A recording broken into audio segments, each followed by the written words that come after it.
Welcome back. MLC కవితను BRS నుంచి suspend చేశారు. ఆవిడ నిన్న మీడియా మీట్ పెట్టిన విషయం తెలిసిందే. పోతూ పోతూ పెద్ద ఎత్తున హరీష్ రావు అదేవిధంగా సంతోష్ రావులపై విమర్శలు గుప్పించినటువంటి విషయం కూడా మనకు తెలిసిందే. దీంతో పాటు అటు వీళ్ళిద్దరి వెనక సీఎం రేవంత్ రెడ్డి ఉన్నారు అని చెప్పేసి వ్యాఖ్యలు కూడా మనం విన్నాం. అసలు ఏం జరుగుతోంది బీఆర్ఎస్లో ఒకటైతే కవిత వెనక ఎవరున్నారు అనేటువంటి చర్చ కూడా ఒకటి నడుస్తున్నటువంటి క్రమంలో డిస్కస్ చేద్దాం. గెస్టులు కూడా సిద్ధంగా ఉన్నారు. బొల్లం మల్లయ్య యాదవ్ గారు, వీరు మాజీ ఎమ్మెల్యే బీఆర్ఎస్ నుంచి. మానవతరాయ్ గారు, వీరు కాంగ్రెస్ సీనియర్ నాయకులు. వెంకటరెడ్డి గారు, వీరు బీజేపీ సీనియర్ నాయకులు. నమస్తే అండి, welcome to the debate. Mallaiah Yadav గారు నమస్కారం. నమస్తే అండి. ఇప్పుడు ఇతర పార్టీలు మీరు అవినీతి చేశారనడమో లేదంటే ఇన్వెస్టిగేషను, ఆరోపణలు ఇవన్నీ ఒక పార్టీకి ఇంకో పార్టీకి జరుగుతూనే ఉంటాయి, అది చూస్తూనే ఉంటాం. కానీ మీ పార్టీ నుంచే, పార్టీలో ఉన్నప్పుడు పార్టీ నుండి బయటకు వెళ్ళేటప్పుడు పెద్ద ఎత్తున విమర్శలు, అవినీతి అన్నటువంటి అంశానికి సంబంధించి కవిత మాట్లాడారు. పలువురు పేర్లు కూడా తీసుకున్నారు. సో ఏంటి మీ సమాధానం? ఇప్పుడు ఒకవైపు ఇన్వెస్టిగేషన్ చేస్తే బయటపడ్డమేమో కానీ 10 ఏళ్ల పాలనలో ఇవన్నీ జరిగాయని ఏకరువు పెడుతున్నారు. ఇప్పుడు కవిత గారికి ఈ రోజు గుర్తు రావటం ఆశ్చర్యకరం కదా. పార్టీలోనే ఉన్నారు, ఫౌండర్ మెంబరు, ఉద్యమకారాలు. మరి ఎన్ని సంవత్సరాలుగా పార్టీలో జరుగుతున్నప్పుడు వారి దృష్టికి వచ్చినప్పుడు అనేక సందర్భాలలో మాట్లాడి చర్చించే అవకాశం ఉండే అధినేతతోని. ఇంకోటి ఒక కుటుంబ సభ్యురాలు కూడా బాధ్యత తీసుకునే అవకాశం ఉండే. ఇన్ని రోజులు ఎప్పుడు గుర్తురాని సందర్భం ఈ రోజు వారికి నచ్చకనో, వారికి ఇంకా వేరే ఏ ఆలోచన ఉందో తెలియదు, పార్టీతో డిఫర్ అయిపోతూ వేరే వాళ్ళ మీద అబండాలేద్దామనే ఆలోచన చేయటం అనేది దురదృష్టకరం. వారు కుట్ర చేశారంటున్నారు. అంటే ఏ పార్టీలో పనిచేసినా, ఏ రాజకీయ పార్టీలైనా ఒక క్రమశిక్షణ అనేది ఉంటుంది, వాళ్ళకు నియమ నిబంధనలు ఉంటాయి. పార్టీ క్రమశిక్షణని ఉల్లంఘించి గీత దాటి మాట్లాడితే ఏ పార్టీలోనైనా ఇటువంటి చర్యలు ఉంటాయి. తప్పకుండా మామూలుగా ఏదైనా ప్రజాస్వామ్యయుతంగా ఏదైనా విషయం వాళ్ళకి నచ్చనప్పుడు ఆ విషయాన్ని అధినేతతో కానీ సంబంధిత వ్యక్తులతో కానీ మాట్లాడి చర్చించుకునే అధికారం ఏ రాజకీయ పార్టీలైనా ఏ రాజకీయ నాయకుడికైనా ఉంటుంది. కానీ అది బహిరంగంగా పత్రికా విలేకరుల సమావేశంలో, పబ్లిక్ మీటింగులలో చెప్పే అధికారం, అవకాశం ఏ పార్టీలో ఏ నాయకుడికి ఉండదు. అదే క్రమంలో వీరు అనేక సందర్భాలలో ఉత్తరాల లీకులు అవ్వటం కానీ ఇంకోటి కానీ దయ్యాలని రకరకాలుగా మాట్లాడినప్పుడు కొంత మౌనం వహించింది పార్టీ. మరి వారు కూడా బై మిస్టేక్ రాజకీయ దురుద్దేశంతోన ఆ రోజు బీజేపీ వాళ్ళు కేసు పెట్టారు, లిక్కర్ కేసు. ఆ లిక్కర్ కేసులో మరి మామూలుగా పార్టీ నాయకురాలుగా కాపాడుకునే ప్రయత్నం చిన్న స్థాయి కార్యకర్తల నుంచి మొదలు పెట్టుకొని పార్టీ అధిష్టానం అంతా భుజాల మీదకి ఎత్తుకొని అన్ని రకాలుగా పోరాటం చేసి, న్యాయ పోరాటం చేసి వారి బెయిల్ వరకు పోరాటం చేసింది. కాబట్టి పార్టీ అన్న తర్వాత అది వ్యక్తిగా కాకుండా ఏదైనా జరిగినప్పుడు ఆ పార్టీ వాళ్ళ నాయకత్వాన్ని నమ్మి ఇటువంటి కష్టకాలంలో ఆదుకునే ప్రయత్నం చేస్తుంది. కాబట్టి ఎన్నికలు అయిపోయిన తర్వాత మొదటిసారిగా వారి మీదనే అనేక రకమైన చర్చలు జరిగినాయి. ఒక ఆడపడుచు నుండి ఈ రకంగా కేసులలో ఇన్వాల్వ్ కావడం ఏంటి, అది అనేది ప్రతిపక్ష వాళ్ళు కూడా మాట్లాడారు, సహజంగా వేరే వాళ్ళు కూడా చర్చించారు. అయినా అలా పొలిటికల్ గా పార్టీ ఇబ్బంది అవుతుందనే కవితను ఇబ్బంది పెట్టి బయటికి పంపారు అనేది వాళ్ళ ఇప్పుడు వారు మాట్లాడింది బహిరంగంగా ఉంది కదా. ఎవరు ఇబ్బంది పెట్టిందని అంటే అంతర్గతంగా ఏదో జరిగింది, ఈ రోజు మానసిక క్షోభకు గురై బయటకు వచ్చేదో రాజీనామాలు చేసేది బయటకు పోతున్నారంటే అది వేరే విషయం. వారే కదా గీత దాటి మాట్లాడారు. ఇది పార్టీ ఉల్లంఘనే. డెఫినెట్ గా తప్పకుండా చర్యలు తీసుకుంటారు. ఉన్నది ప్రతిపక్షంలో ఒకవైపు బీజేపీ, కాంగ్రెస్ మూకుమ్మడిగా దాడి జరుగుతూ ఉంది. ఇటువంటి టైంలో సంఘటితంగా ఉండి సమన్వయంతో పోరాటం చేయాలి అధికార పక్షాల మీద. ఈ పరిస్థితులలో మనం డిఫర్ కావద్దనే ఆలోచన చేయాల్సిన బాధ్యత ఉన్న ఒక నాయకురాలు ఈ రకంగా డివేట్ కావటం అనేది, డిఫర్ కావటం అనేది దురదృష్టకరం. అండ్ మొదటి నుంచి కూడా అంటే ఎప్పుడైతే కవిత వ్యతిరేకంగా మాట్లాడుతున్నారు లేదంటే ఇబ్బందికరంగా ఉంది అన్నటువంటి సిగ్నల్స్ ఇస్తున్నారు, ఈ క్రమంలో ఎప్పుడూ కూడా మాట్లాడింది లేదు. అసలు ఏం జరుగుతోంది, ఎందుకు అసంతృప్తి అన్నటువంటిది వివరాలు తీసుకున్నదే లేదు. అండ్ ఒకటి వార్న్ చేయకుండానే సస్పెండ్ చేశారు అన్న విధంగా ఆవిడ మాట్లాడారు కదా. సో దానికేంటి?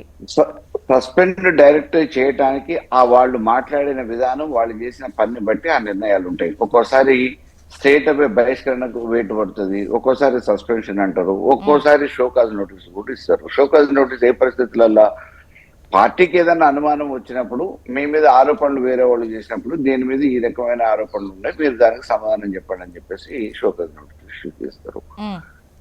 బహిరంగంగానే వారు మాట్లాడింది ఆన్ రికార్డు ఉన్నప్పుడు డెఫినెట్ గా సస్పెండ్ చేయాల్సిన అవసరం ఉంది, సస్పెండ్ చేసింది.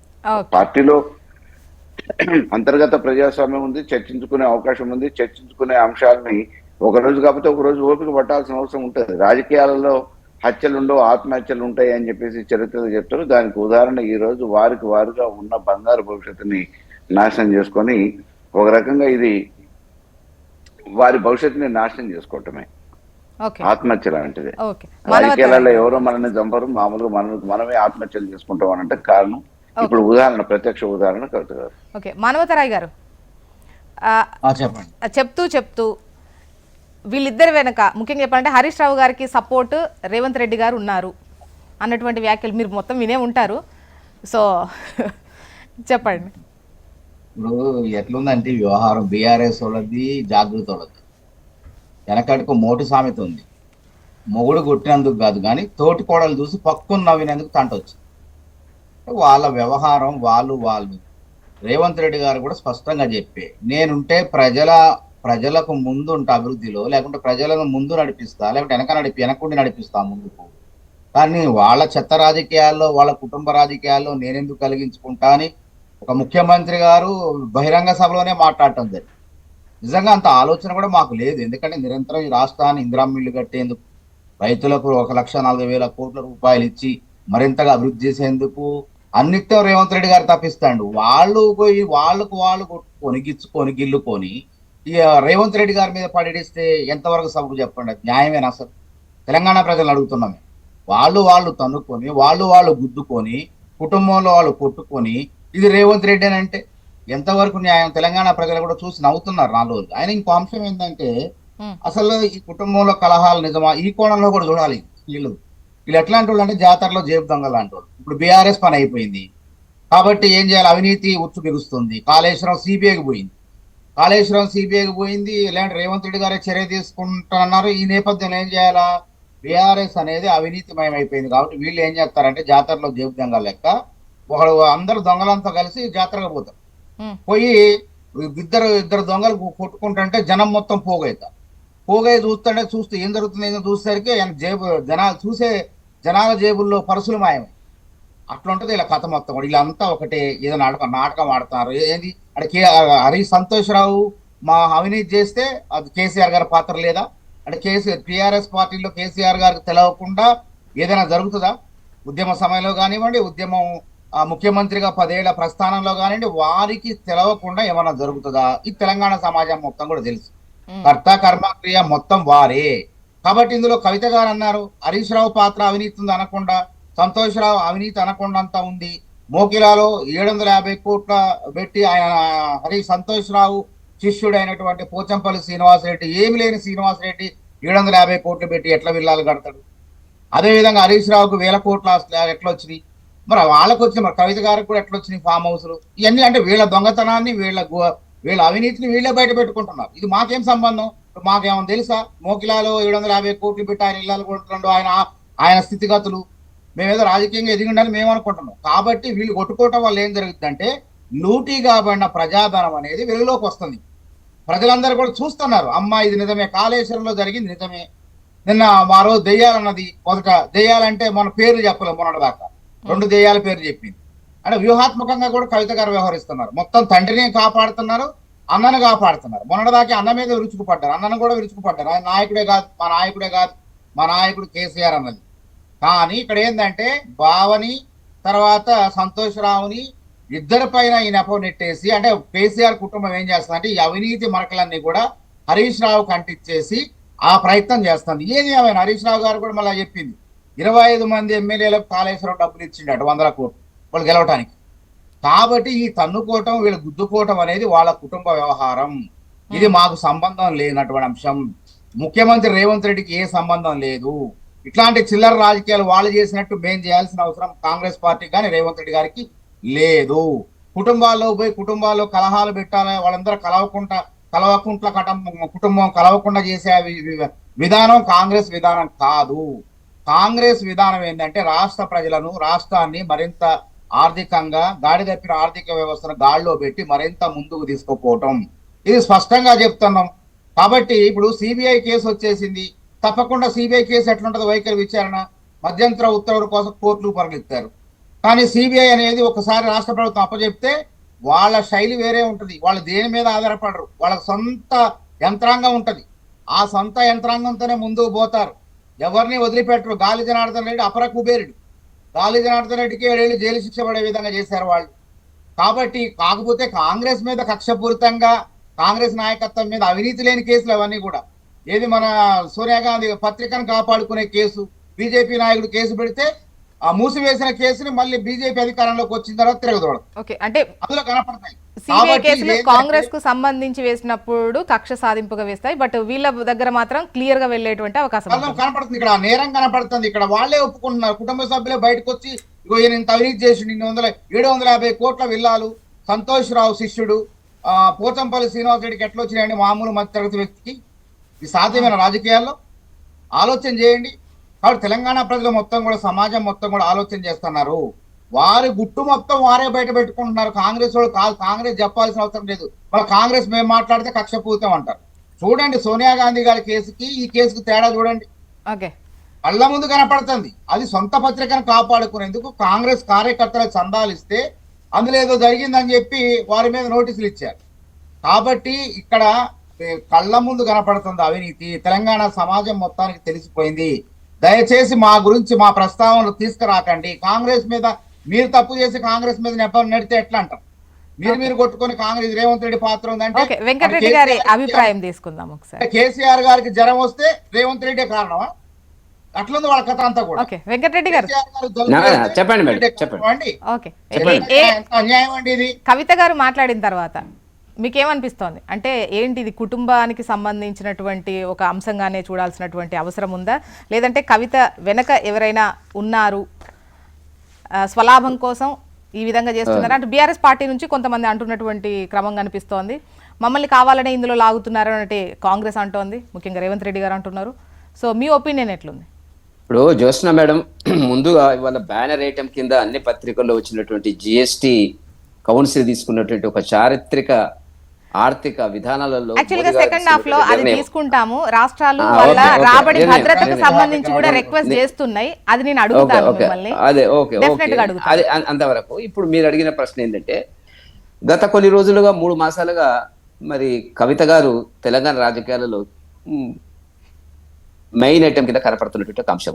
వాస్తవానికి ఆమె మాట్లాడుతున్నటువంటి దాంట్లో సామాన్య ప్రజలకు, అంటే ఒక న్యూస్ పేపర్ చదివేటువంటి వ్యక్తి కానీ, ఒక అరగంట టీవీ చూసేటువంటి మామూలు వ్యక్తులకు కూడా అనుమానం ఏంటంటే, ఈ అవినీతి అనేటువంటిది గత కొంతకాలం నుంచి మనకు తెలిసినటువంటిది. టిఆర్ఎస్ లో కుటుంబ కేంద్రంగా రాజకీయంగా అవినీతి అనేటువంటిది ఉంది అనేటువంటిది చాలా స్పష్టంగా ప్రజల్లో తొందరగానే ప్రచారంలోకి వచ్చినటువంటి మాట వాస్తవం. వివిధ పదవుల పంపిణీ విషయంలో కానీ, పదవులను అమ్ముకున్నటువంటి సందర్భంలో కానీ, వివిధ పార్టీల నుంచి తమ పార్టీలోకి పదవి ఇస్తామని చెప్పి తీసుకొచ్చినటువంటి రాజకీయ నాయకులకు ఇచ్చినటువంటి ఆర్థిక ప్రయోజనాలు కానీ, ఇవన్నీ తెలంగాణ ప్రజలు, ఎందుకంటే తెలంగాణ ప్రజలు ఉద్యమం చేసిన తర్వాత ఆ ఉద్యమం స్ఫూర్తిగా ఇవాళ ఆ ప్రభుత్వం ఏర్పడింది, 10 సంవత్సరాలు పాలించింది. దానికి ఒక బేసు, ఎందుకు ప్రజలే కార్యకర్తలై గెలిపించినారు. దానికి అంతకంటే ముందేమి లేదు. ఒక ఉత్తర తెలంగాణకే పరిమితమైనటువంటి ఆ పార్టీ మొత్తం రాష్ట్రంలో 64 స్థానాలు గెలవడం, కాంగ్రెస్ ను ఓడించడం అనేటువంటిది మామూలు విషయం కాదు. ప్రజలు వెనకాల ఉన్నారు, కానీ వాళ్ళు లేరు. ఏ ఉద్యమకారులు అయితే ఆ వెనకాల ఉన్నారో వాళ్ళంతా కూడా వేరైపోయినారు. నా ఉద్యమకారులు కాని వాళ్ళు అధికారంలోకి వచ్చినారు. ఇది అక్కడ ఇక్కడ ఈ రేవంత్ రెడ్డి గారి గవర్నమెంట్ లో కూడా అది జరుగుతున్నటువంటిది. కాకపోతే కొంత కాషియస్ గా పోతున్నట్టుంది ఆయన.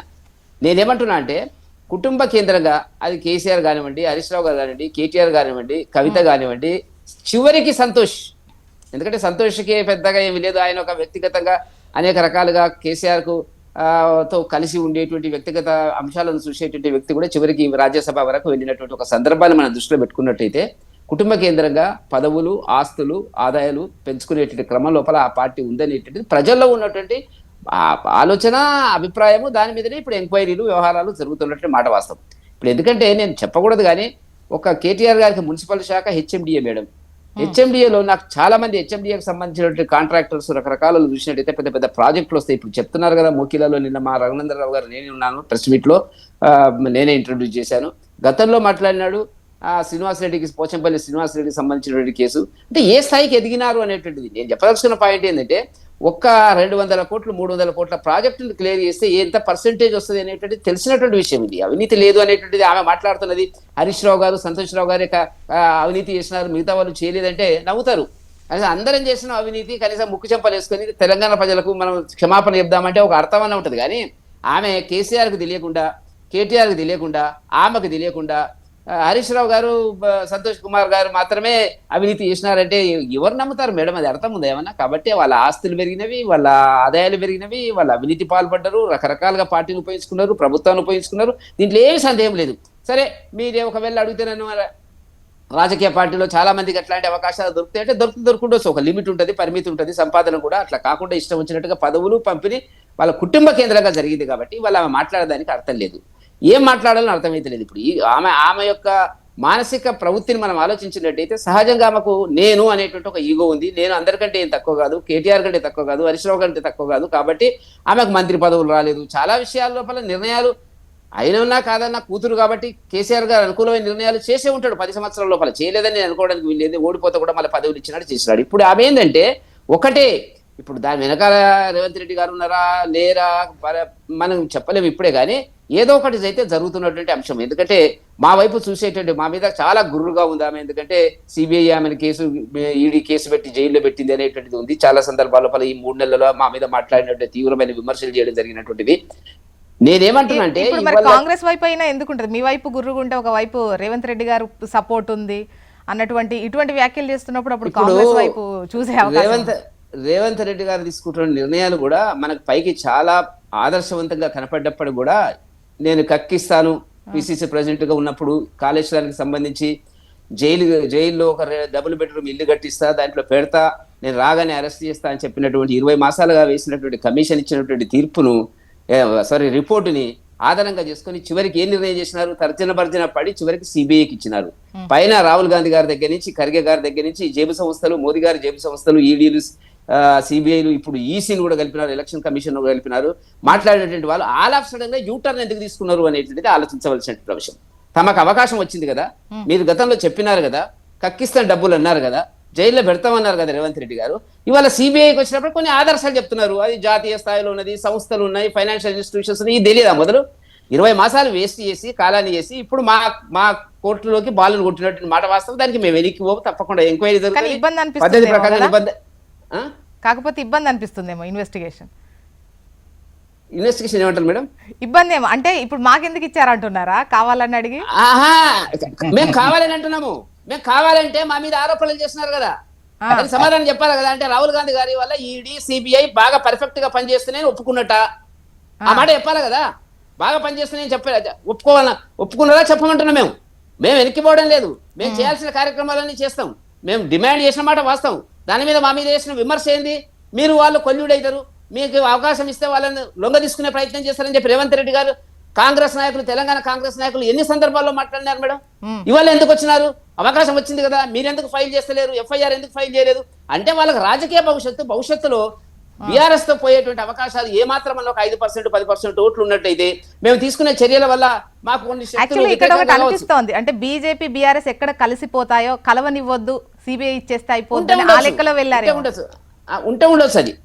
అది వాళ్ళకు ఉండొచ్చు. మాకు ఆ కోణంలో ఆలోచించే పరిస్థితి లేదు. మేమెందుకు కలుపుకోవడం చెప్పండి? బురద మేమెందుకు అంటించుకుంటాము?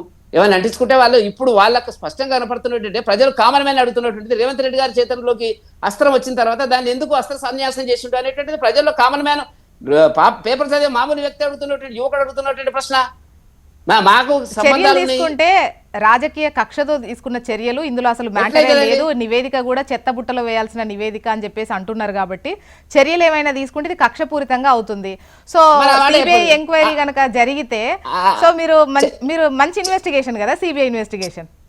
చెత్తబుట్టలో వేసేటువంటి నివేదిక అని చెప్పాలి మరి. ఆయన ఇప్పటికి రోజు మాట్లాడుతున్నాడు, కక్కిస్తా, తిన్నారు, లక్షల కోట్లు తిన్నారు అని చెప్తున్నటువంటి రేవంత్ రెడ్డి గారు, అది కాదు రాజకీయంగా రివర్స్. అది రాహుల్ గాంధీ గారి దగ్గర నుంచి ఇప్పటిదాకా మాట్లాడినటువంటి దానికి రివర్స్ నిర్ణయం అది. వాళ్ళు మానవతరాయ్ గారు స్పందిస్తారు. మానవతరాయ్ గారు, ఇప్పుడు రేవంత్ రెడ్డి గారు ఒక దెబ్బకు బీజేపీ బీఆర్ఎస్ పిట్టలు పడ్డాయి, దెబ్బకు పడ్డాయి, వ్యూహాత్మకంగా ముందుకు పోయి. వాస్తవంగా రేవంత్ రెడ్డి గారు మీరు అన్నట్టు వారు సిట్ ద్వారానో సిబిసిఐడి ద్వారానో ఏసీబీ ద్వారానో విచారణ జరిపితే కక్షపూరితం అని వీళ్ళు అంటారు. వాళ్ళు అంటారు మీరు కాపాడతారు కేసీఆర్ ని, మాకు ఇవ్వండి అని బండి సంజయ్ అన్నాడు, కిషన్ రెడ్డి గారు అన్నాడు, తర్వాత వారు రామచంద్రరావు గారు అన్నాడు. సరే సరే ఈ సిబిఐ మీరు అడుగుతున్నారు కాబట్టి ఇప్పుడు మీకు మీరు ఏం చేయాలా, వేగవంతంగా పారదర్శకంగా విచారణ జరిపేసి నోటీసులు ఇచ్చి చేస్తాం. మీరు అప్పచెప్తే మీరు ఏం చేయాలంటే మీరు అప్పచెప్తారు, వాళ్ళు చూసుకుంటారు, సిబిఐ వాళ్ళు చూసుకుంటారు. చేస్తాం. జోక్యం చేసుకోకుండా వేరే రాష్ట్రాల్లో నాయకుల్ని కాపాడినట్టు కాపాడకుండా మీరు జోక్యం చేసుకోకుండా ఉంటే తన పని తాను చేసుకుంటూ పోతే నిజంగా తప్పు చేసిన వాళ్ళకు సిబిఐ అనేది కోర్టు ద్వారా శిక్షింపజేస్తారు. ఇది జరుగుతుంది. కాబట్టి మీరే అడిగి మళ్ళా రేవంత్ రెడ్డి గారు జాప్యం చేసిండు అంటే రేవంత్ రెడ్డి గారు ఏం చేసిండే కక్ష సాధింపు కాకుండా ఒక కమిషన్ ద్వారా కేసు పెట్టేది కాదు, కమిషన్ ద్వారా మళ్ళీ సిట్టో లేకపోతే ఇంకోటి ఏర్పాటు చేయాలి. ఏర్పాటు చేసిన తర్వాత క్రిమినల్ కేసు నమోదు చేసి వారిని విచారణ నోటీసులు ఇచ్చి విచారణ పిలవాలి మళ్ళీ. కాబట్టి ఇదంతా ఎందుకు, మా రేవంత్ రెడ్డి గారు మళ్ళీ అంట కడతారు, రేవంత్ రెడ్డి గారు కావాలని చేస్తాడు, కసి తీర్చుకుంటాడు, కష్టపూరితంగా అంట కాబట్టి సిబిఐకి అప్పచెప్పారు. అదే విధంగా వెంకరెడ్డి గారు మరి ఇప్పుడు మీరు సరే మాట్లాడుతున్నారు ఏది పడితే అది. ఇప్పుడు ఆ నదులన్నీ సముద్రంలో కలుస్తాయి. అట్లనే ఆర్థిక నేరగాళ్ళంతా ఏడపోయి కలుస్తున్నారు, బీజేపీ ఆఫీసులో పోయి చేరుతున్నారు. ఎంతమందిని రక్షించారు మీరు? మీరే చేయాల్సింది అది. రెండు జాతీయ పార్టీలు ఎందులో అందులో కలిస్తేనే కొంచెం బెటర్ గా ఉంటదేమో ఎవరైనా ఇబ్బందికర పరిస్థితుల్లో. మా మామయ్య అంటున్నారు కాంగ్రెస్ లోకి వచ్చా చెప్పారు మా నాయకుడు స్పష్టంగా, కాంగ్రెస్ లో లేదు, మా తలుపులు మూసి ఉన్నాయి, కుదరదు అని చెప్పారు. ఎక్కడ పోతారు? ఉత్తరాది నుంచి దక్షిణాది వరకు కేసులు పెట్టం, ఈడీ కేసులు పెట్టం. కాంగ్రెస్ వాళ్ళు తప్ప మిగతా ప్రాంతీయ పార్టీల నాయకులు మొత్తం కూడా ఎమ్మడే జంపు బీజేపీలోకి, అందులో పోయి వాషింగ్ పౌడర్ నిర్మా. కాబట్టి కవిత గారు చెప్పిన వ్యాఖ్యలు, సీఎం రమేష్ గారు చెప్పినటువంటి విలేకరుల సమావేశం చూస్తే తెలంగాణ ప్రజలకు అర్థం కాలేదా? మీరు ఒకటి కాబట్టి మీ యొక్క చీకటి ఒప్పందాన్ని బహిర్గతం చేయడం కోసం నిజంగా మీకు వాళ్ళకి ఏం తేడా లేకపోతే, మీకు వాళ్ళకి ఏం పొత్తు లేకపోతే, మీరు వాళ్ళ చీకటి ఒప్పందం లేకపోతే నిజంగా విచారణ వేగవంతంగా జరుగుతుంది. తెలంగాణ సమాజం ప్రజాక్షేత్రంలో పెట్టు. ఇప్పుడు మీరు చర్యలు తీసుకోకపోతే మీరు తప్పైంది బీజేపీ వాళ్ళు. కాబట్టి రేవంత్ రెడ్డి దీనిపైన సమాధానం చెప్పుకుంటారా? ఇప్పుడు ఒకటి మేడం, టాపిక్ లోకి వెళ్దాం, మళ్ళీ మనకు సమయం సరిపోదు కదా. ఓకే. ఇప్పుడు నిజాలు బయటపడతాయి. అధికారం ఉంది కదా అని చెప్పేసి ఏదో బురదల్లే ప్రయత్నం చేస్తే 70 సంవత్సరాలు దేశంలో పరిపాలించిన పార్టీలన్నీ కూడా గొంగట్ల తిని ఎంటుకల గురించి ఆలోచిస్తున్నట్టు, ఏది బురద మల్లం అంటది అవినీతి పేరు మీద ఎన్ని కేసులు ఏ రాష్ట్రాలలో కాలేదు. కాబట్టి అవి ఏంది అనేది ఒక భాగం అయితే ఈ రోజు పని చేయడానికి చేతగాక అసమర్థతని కప్పిపుచ్చుకోవడానికి కట్టిన ప్రాజెక్టుల మీద కమిషన్ల పేరు మీద ఏదో అబాస్ పాలు చేసి మీ అసమర్థతను కప్పిపుచ్చుకుంటామంటే అది ప్రజలు ఈ రోజు కాకపోతే రేపు గమనిస్తారు. కాబట్టి ఈ రోజు ఉన్నారు. ఈ 2 సంవత్సరాలలో ఏ ఉద్దేశంతో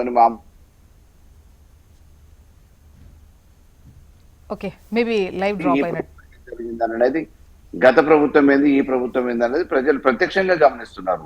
యూరియా కొరత ఏం జరుగుతుంది, మొన్నటి వరకు రైతు బంధు ఏమైంది, ఈ పథకాలన్నీ వీటిని కాకుండా ఈ రోజు డైవర్ట్ చేయడానికి అసమర్థతను కప్పిపుచ్చుకోవడానికి కమిషన్ల పేరు మీద కాలయాపన చేసి కుటుంబాలలో ఏదో తగాదా చిచ్చు పెట్టి పబ్బం గడుపుకుందాం అని ఆలోచన చేస్తున్నారు. ఇవేవి పట్టవు. ఇప్పుడు కవిత గారు ఇలా అనేది ఇక్కడ ఇన్వెస్టిగేషన్ వీటి వల్లే వీళ్ళు కుటుంబంలో చిచ్చు పెట్టారంటున్నారా, లేదంటే మీ దగ్గర ఉన్నటువంటి ఇబ్బందులు మీవంటున్నారా? ఇప్పుడు ఏ రాజకీయ పార్టీలే లేవండి, అన్ని చిచ్చు పెట్టారన్నారు. అన్నిట్లలో ఉన్నాయి కరెక్టే, కాకపోతే బయట నుంచి వచ్చి చిచ్చు పెట్టాల్సిన అవసరం ఉన్నదా అని. ఇప్పుడు ఎవరు చిచ్చు పెట్టినా పెట్టకపోయినా జరిగింది అయితే జరిగింది. ఎవరైనా మామూలుగా చెప్పినా సొంతంగా ఆలోచించుకునే అవగాహన ఆ నాలెడ్జ్ వాళ్ళకు ఉండాలా. ఏది జరిగినా ఎవరు చెప్పినా దీని వెనక ఎవరున్నా ఏ అదృశ్య శక్తి ఉన్నా దానివల్ల పెద్ద జరిగేది ఏం లేదు, నష్టం వచ్చేది ఏం లేదు. ఎవరి నిజాయితీ ఏంది అనేది ఇవాళ కాకపోతే రేపు ఇది ఒక వ్యవస్థ, పార్టీ అనేది వ్యవస్థ. తప్పకుండా ఆ నిజాయితీ ఏంది అనేది ప్రజలకు రేపు ఈ రోజు ఉన్నటువంటి పరిస్థితులు రేపు ఉండవు. రేపు తెలిసేటువంటి మ్యాటర్ వేరే విధంగా ఉంటుంది. ఎప్పుడు ఏం జరుగుతుందో పాలిటిక్స్ లో తెలియదు అంటారు. అంటే కాలానుగుణంగా వాస్తవాలు ఈ రోజు ఆరోపణలు చేయటం ఒక ఎత్తు, అది వాస్తవాలు ఏందనేది వెలుగులోకి వచ్చి మన అసెంబ్లీలో చర్చ నిర్భయంగా పెట్టుంటే, నిస్వార్థంగా మామూలుగా చర్చ జరిగి ఉంటే అడ్డు తగలకుండా వాస్తవాలు ఏందనేది తెలుస్తుండే. మీరు అసెంబ్లీ పెట్టిందే కమిషన్ మీద చర్చ, దానికోసం అరగంట ఇస్తాం, పావు గంట ఇస్తాం అని చెప్పేసి ఈ అరగంట పావు గంటలోనే ఎంతో మంది మామూలుగా ఎమ్మెల్యేలు, మంత్రులు, వివిధ హోదాలో ఉన్న వాళ్ళందరూ అడ్డు తగులుతుంటే సమాధానం ఏం చెప్తారు? చర్చ ఏం జరుగుతుంది సజావుగా?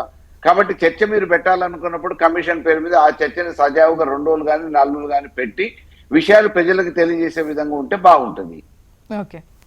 ప్రజలకు తెలియనియకుండా మామూలుగా మీరు అసెంబ్లీని కట్టడి చేసి ఎక్కడికక్కడ వాస్తవాన్ని మాట్లాడనీయకుండా అడ్డు తగిలి ఇదేదో అయిపోయిందని చెప్పి చేతులు దుర్తేసుకొని మీరేదో పబ్బం గడుపుకోవడానికి ప్రయత్నం చేస్తే మరి మామూలుగా తెలవాల్సింది ఎప్పుడు?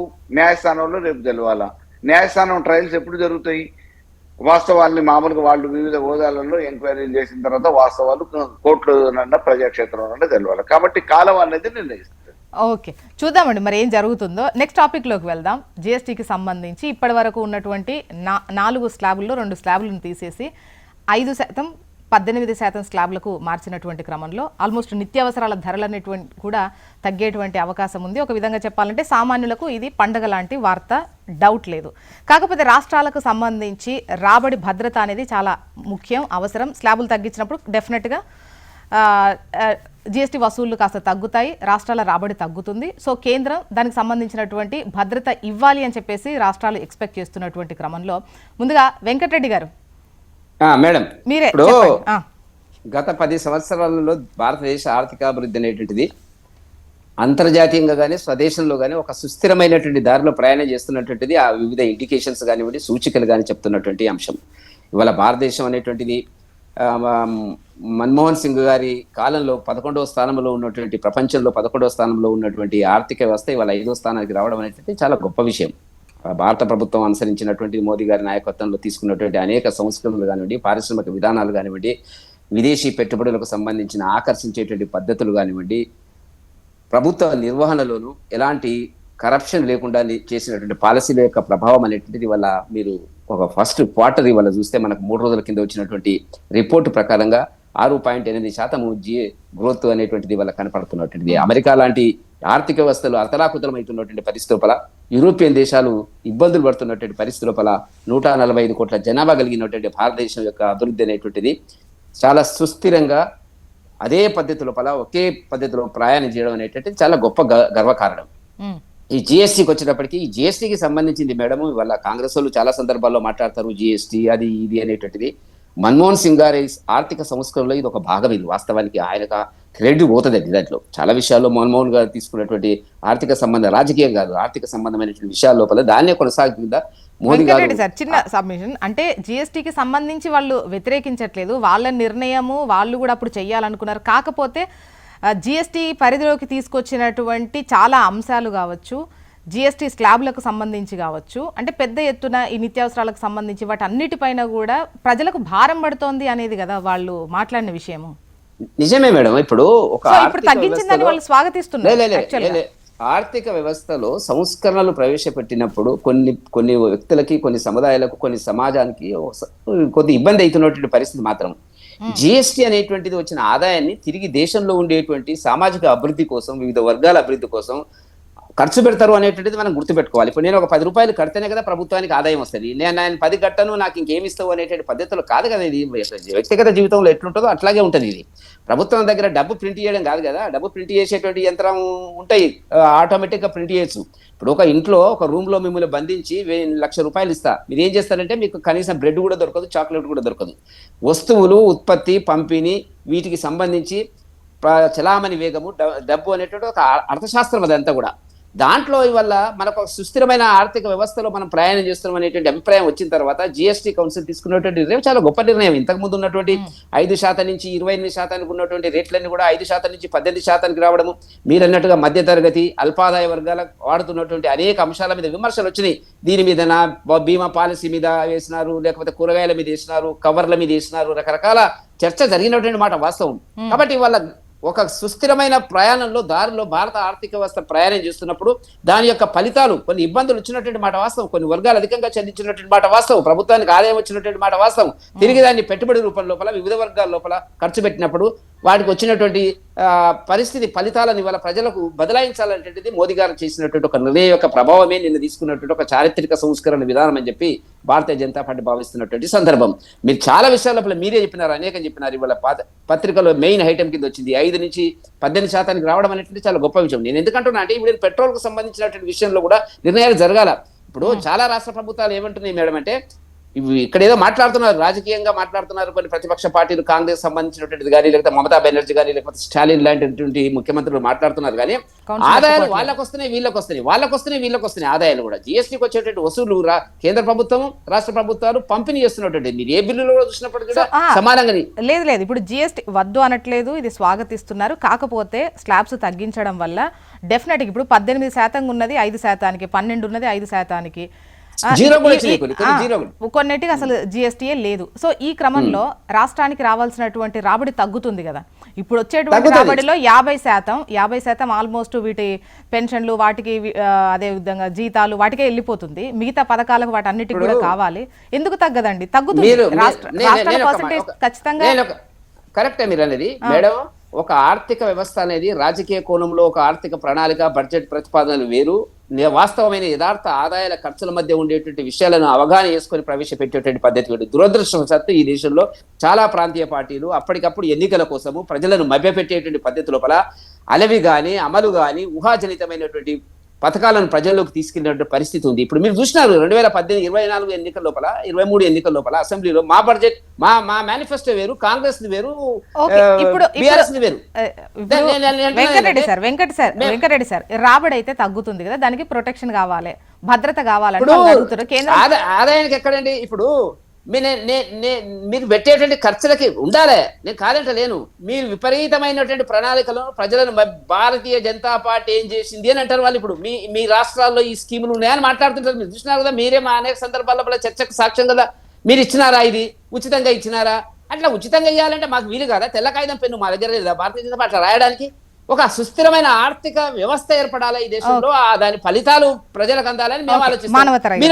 మీరు ఆ కోణంలో మీరు ప్రణాళికలు చేసి వీలు కాలమన్నీ కూడా మేము ఉచితంగా ఇస్తామని చెప్పి ఆయన ఎవరు కేసీఆర్ చేసిండ్రు, మీరు చేసిండ్రు, చేసి ప్రజలను మభ్యపెట్టి ఇవ్వలేని పరిస్థితుల్లో ఇవ్వలే మీరు కింద మీద పడుతున్నటువంటి పరిస్థితి.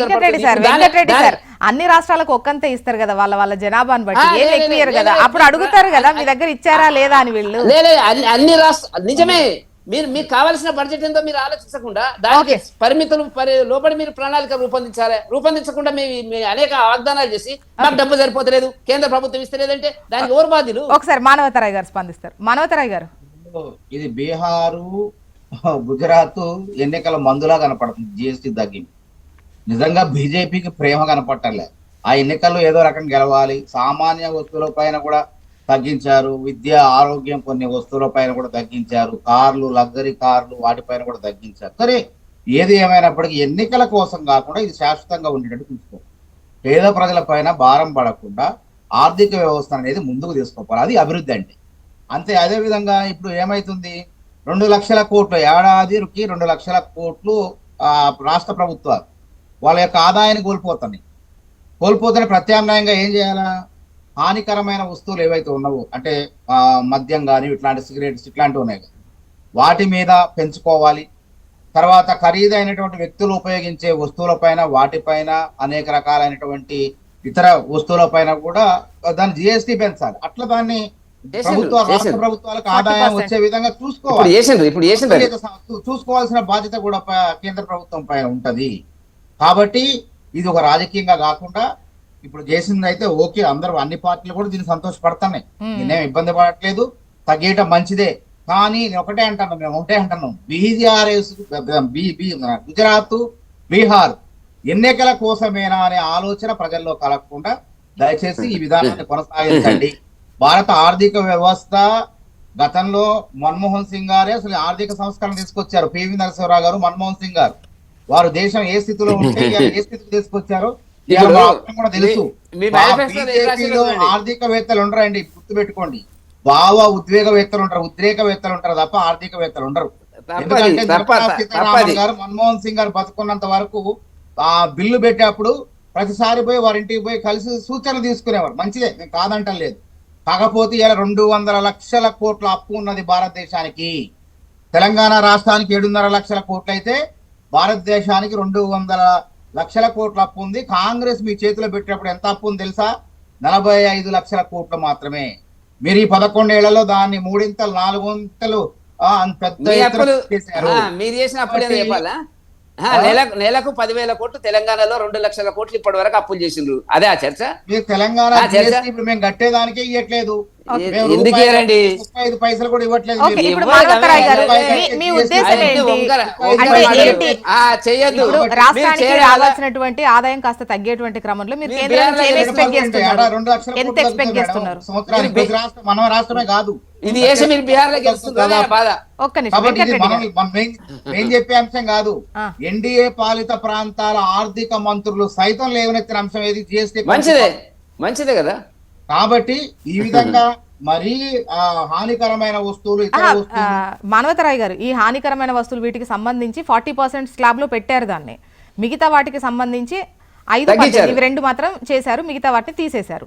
సో వీటికి గొప్ప 40% మార్పు. వాళ్ళు కూడా సెట్ చేశారు.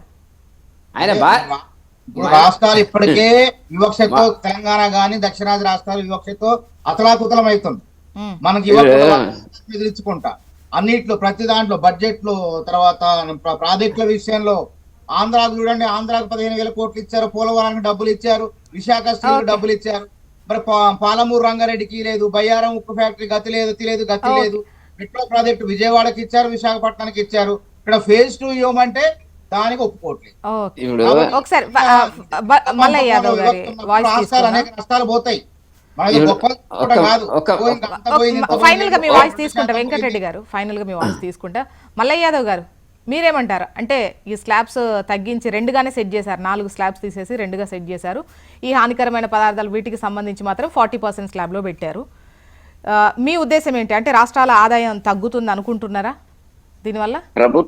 ప్రభుత్వాలు వ్యాపార సంస్థలు కాదండి, ఉమ్, పాలసీలు చేయాలి ప్రభుత్వాలు అనేటి. ట్యాక్సులు వసూలు చేసి వ్యాపార సంస్థల మాదిరిగా ప్రజల్ని దోసుకుంటా అని అంటే మరి బ్రిటిష్ వానికి మనకు తేడా ఏముంది? ఇలా పుట్టబోయే బిడ్డకు కూడా నెత్తిన అప్పు ఉంది. అది కేంద్ర ప్రభుత్వం కూడా అప్పు చేస్తూనే ఉంది కదా. ఇలా 12 సంవత్సరం అధికారంలోకి వచ్చి మోడీ గారు ఇలా అప్పులు చేయట్లే. అప్పుల ఊబిల దేశం లేదా? ఒక రాష్ట్రమే కాదు, దేశం కూడా ఇలా అప్పుల ఊబిలో ఉంది. ఇయాటి వరకు అనేక రకమైన స్లాబులలో దోసుకున్నది ఏం చేస్తారు మరి? ఇవాళ ఏదో 2 స్లాబులలో చేస్తామని అంటున్నారు. 2 స్లాబులు, అన్ని స్లాబులు కాదు. ఇప్పటి వరకు రాష్ట్రంలో ఉన్న, దేశంలో ఉన్న జనాభా అంత కట్టిన ట్యాక్సులు అయితే కట్టిరు కదా. దురదృష్టం ఏంటంటే ఉత్పత్తి ఏదైతే చేస్తున్నారో, ఉత్పత్తి చేసే ప్రొడక్ట్ చేసే టోళ్ళ మీద మీరు ప్రోడక్ట్ తయారు చేస్తున్నారని వాళ్ళ మీద ట్యాక్స్ చేస్తున్నారు. అది మార్కెట్లోకి వచ్చిన తర్వాత కొనే వినియోగదారుని మీద ట్యాక్స్ వేస్తున్నారు. అంటే ఒక వస్తువు మీద 2 సార్లు 2 రకాలుగా ఆదాయాన్ని ఉత్పత్తిదారులు తయారు చేసేదానికి ఎంతైతే ఖర్చు అవుతుందో ఈ రోజు ట్యాక్సుల రూపంలో అంతకు అదనంగా అయ్యి వినియోగదారుని నెత్తి మీద భారం పడుతుంది. మీరు 5 సంవత్సరాలకు ఒకసారి అధికారంలో రావడానికి మాత్రం ఏవో కొత్త హామీలు, పథకాలు, మేము సబ్సిడీలు, లేకపోతే మేము అది చేస్తామని ఉదరగొట్టి మేనిఫెస్టోలలో పెట్టి మిమ్మల్ని ఇంట్లో కూర్చోబెట్టి తిండి పెడతామని అంటున్నారు. మిగతా 5 సంవత్సరాలలో మాత్రం మోత మోగుతా ఉంది, బాధుడు బాధి జేబులు చీట్లు పడేటట్టు వసూలు చేసి ప్రభుత్వాలను నడుపుతామని అంటున్నారు. ఇది కాదు కదా దేశ పాలసీ, ఇది కాదు కదా వ్యాపార సంస్థ. ఆ రోజు బ్రిటిష్ వాళ్ళు మన మీద వ్యాపారం చేస్తున్నారనే కదా వాళ్ళని నిలగొట్టినాము. ఇవాళ దేశానికి స్వాతంత్రం తెచ్చుకున్న తర్వాత కూడా ట్యాక్స్ల పేరు మీద ఆదాయ మార్గాలను ఎంచుకొని ప్రజలను ఎట్లా చూసుకోవాలనేది ఆలోచన చేస్తే ఇక మరి ప్రభుత్వాలు దేనికోసం 5 సంవత్సరాలకు ఒకసారి ఎన్నికల పేరు మీద హామీలు ఇచ్చేసి మీకు ఈ సబ్సిడీలు ఇస్తాం, ఆ సబ్సిడీలు ఇస్తాం, ఇంట్లో కూర్చొని మామూలుగా తిండి పెడతాం అని చెప్పి మళ్ళీ అధికారంలోకి వచ్చిన తర్వాత అయిపోయింది కదా అని చెప్పేసి చేతులు దులుపుకోవడానికి కాదు కదా. దేశం ఎటుపోతుంది, రేపటి భావితరాలు, భవిష్యత్ తరాలు ఏంది అనేది ఆలోచించాల్సిన బాధ్యత ఉంది. ఇవాళ ఎన్నికలు ఈ రాష్ట్రంలో వచ్చినాయి, ఆ రాష్ట్రంలో వచ్చినాయి కాబట్టి దానికంటే ఇంకో 6 పైసలు తగ్గిస్తాం. అరే దేనికి తయారు చేస్తారండి? ఇవాళ జనాలకి తిండి పెట్టే విషయాలలో కూడా, తిండి పెట్టే గింజల మీద కూడా ట్యాక్సులు వేస్తున్నారు. నిత్యావసర వస్తువుల మీద కూడా ట్యాక్సులు. ఇంతకంటే ఘోరం ఏముంటది? మీరు 5 సంవత్సరాలు దోసుకొని 5 సంవత్సరాలప్పుడు ఒక్కసారి అధికారంలో రావడానికి ఏదో మేము అది చేస్తాం అని అంటున్నారు. చేస్తున్నది ఏంది? ఇలా రాష్ట్రాలకు వాటా దొరుకుతుంది. ఎందుకు దొరుకుతుంది? కేంద్ర బాధ్యత లేదా? ఈ నుంచి మామూలుగా అంటే మల్లయ్య యాదవ్ గారు అంటే ఇంతకు ముందు ఇట్లా ట్యాక్సులు పడేవి కావా? ఏం లేవు, ఇప్పుడే వచ్చింది. ట్యాక్స్ అరే ఆగే క్రాస్ టాక్ ఎందుకే ఏ మోడీ చాలా దేశంలో కానీ ఏందన్నా మీరు ఎమ్మెల్యే అన్న, అరే. ట్యాక్స్ లేకుండానే ఈ వ్యవస్థలు నడుస్తాయి, ఈ ప్రభుత్వాలు నడుస్తాయి అంటే ఎట్లా? నీ మోడీ మళ్ళీ ప్రభుత్వం final గా మీ అధికారంలో voice రావడానికి Last two ముందు నీ దేశానికి ఉన్న అప్పు ఎంత, ఇవాళ మోడీ వచ్చిన తర్వాత ఆయన అప్పు ఎంత, అన్నింటికి ఉంటుంది అప్పు. విమానాలకు ఆయన మీ- ఖర్చు ఎంత, మీరు చేసిన విదేశీ అప్పులు ఎంత? యాత్రలకు అవుతున్న ఖర్చు ఎంత? మీరు చేసిన అప్పులు ఓకే ఎంత? ఇప్పుడు విదేశీ ఇప్పుడు యాత్రలకు జిఎస్టీ మోడీకి స్లాబ్స్ విదేశీ తగ్గించడం యాత్రలకు పట్ల ఖర్చు మీ ఎంత? ఒపీనియన్ చెప్పండి మల్లయ్య యాదవ్ గారు. ఇప్పుడు కాస్త తగ్గాయి కదా, దాని నిత్యావసరాలు అయితే కాస్త మళ్ళీ బెటర్ గా రేపు ఎన్నికలు అయిపోయినాక మళ్ళీ పెంచుతారండి దీనికి అదనంగా. పెరుగుతుందా? ఓన్లీ ఇప్పటి వరకే అనుకుంటున్నారా? ఇప్పుడు ఎన్నికలు రాగానే గుర్తొస్తుంది మహారాష్ట్రలో పథకాలు అని అంటున్నారు. మహారాష్ట్రలో ఏం పథకాలు పెట్టిరండి, ఎటువంటి పథకాలు అనౌన్స్ చేసిరు? వెంకరెడ్డి గారు కేవలం కేంద్రంలోనే మామూలుగా ఇది ఉంది, వేరే రాష్ట్రాల వాళ్ళు అనౌన్స్ చేస్తున్నారు పథకాలు. ఎన్నికలు వచ్చినప్పుడు సబ్సిడీలు అని అంటున్నారు, మీరు చేయట్లే. ఇలా పోటీలు పడి వేరే వాళ్ళు 10 అంటే మీరు 10 అని అంటున్నారు. కాబట్టి ఇది కేవలం అండ్ ఫైనల్ ఎన్నికలు రాగానే ఎన్నికల స్టంట్ మాదిరిగా జరుగుతున్న ప్రక్రియ. ఎన్నికల స్టంట్ ఏదో రకంగా డన్ ఏదో రకంగా అధికారాన్ని చేపట్టడానికి ఎన్నికల స్టంట్ లో భాగంగా కొన్ని ప్రకటనలు. అంతకుముందు బీహార్ కి ప్యాకేజ్ ఏమి ఇచ్చారు?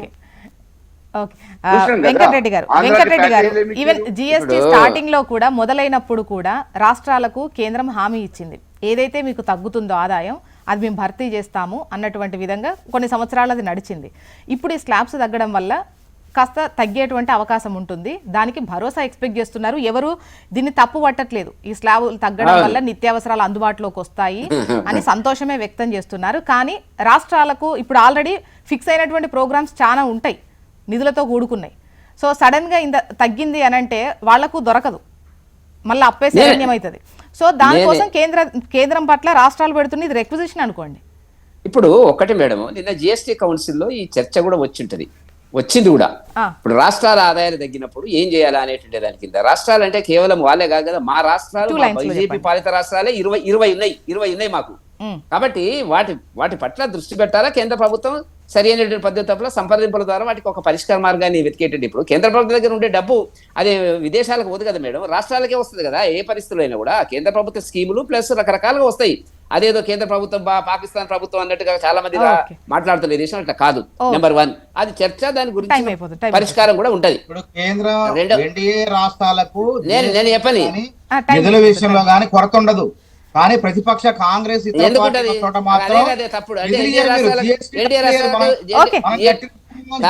చూద్దామండి. యాక్చువల్ గా ఇది 22వ తేదీ నుంచి ఇంప్లిమెంట్ అవుతుంది. ఆ ఇంప్లిమెంట్ అయిన తర్వాత నెలలో ఎంత రాబడుతుంది, వచ్చే కన్నా ఎంత తగ్గింది అనేది ఒక పెద్ద క్లారిటీ వస్తుంది. అప్పుడు చూద్దాం. థ్యాంక్ యూ సో మచ్ అండి డిస్కషన్ లో పాల్గొన్నందుకు. మానవతరాయ్ గారు, మల్లయ్య యాదవ్ గారు, థ్యాంక్ యూ సో మచ్ అండి. వెంకటరెడ్డి గారు, థ్యాంక్ యూ సో మచ్. ఇది వాళ్ళ న్యూస్ అనాలిసిస్. చూస్తూనే ఉండండి హెచ్ఎం టీవీ. వార్త ఆగదు, నిజం దాగదు.